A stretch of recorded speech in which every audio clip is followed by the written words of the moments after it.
ভারতে নামাজ পড়ার অভিযোগে এক শিক্ষার্থীকে গ্রেপ্তার করা হয়েছে। তার বিরুদ্ধে অভিযোগ, তিনি একটি বেসরকারি বিশ্ববিদ্যালয়ের খোলা জায়গায় নামাজ পড়েছেন।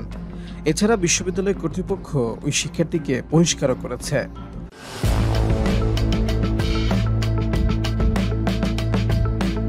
চাঞ্চল্যকর এই ঘটনাটি ঘটেছে দেশটির উত্তরপ্রদেশের মিরাটে। রোববার রাতে এক প্রতিবেদনে এ তথ্য জানিয়েছে ভারতীয় সংবাদ মাধ্যম এনডিটিভি।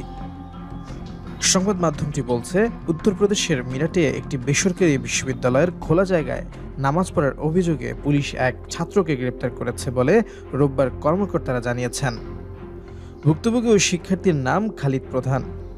হোলি উদযাপন ঘিরে প্রকাশিত একটি ভিডিওতে স্থানীয় হিন্দু গোষ্ঠীগুলোর বিক্ষোভের পর খালিদ প্রধানকে গ্রেপ্তার করা হয়েছে।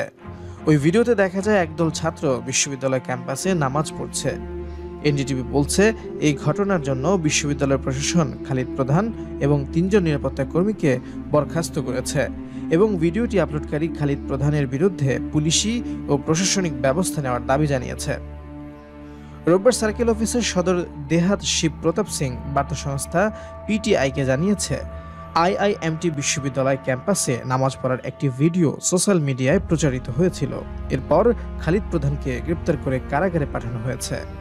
এর আগে গত শনিবার গঙ্গানগর থানায় এসএইচও অনুপ সিং বলেন, কার্তিক হিন্দু নামে এক ব্যক্তির অভিযোগের ভিত্তিতে মামলাটি দায়ের করা হয়েছে।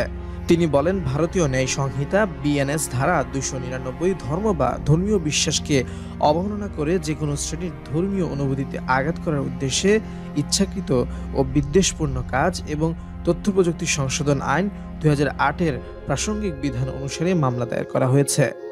এর আগে আইআইএমটি বিশ্ববিদ্যালয়ের মুখপাত্র সুনীল শর্মা দাবি করেন, খোলা জায়গায় নামাজ পড়া হয়েছে এবং সাম্প্রদায়িক সম্প্রীতি নষ্ট করার সে নামাজের ভিডিও আপলোড করা হয়েছে বলে অভ্যন্তরীণ তদন্তে দেখা গেছে।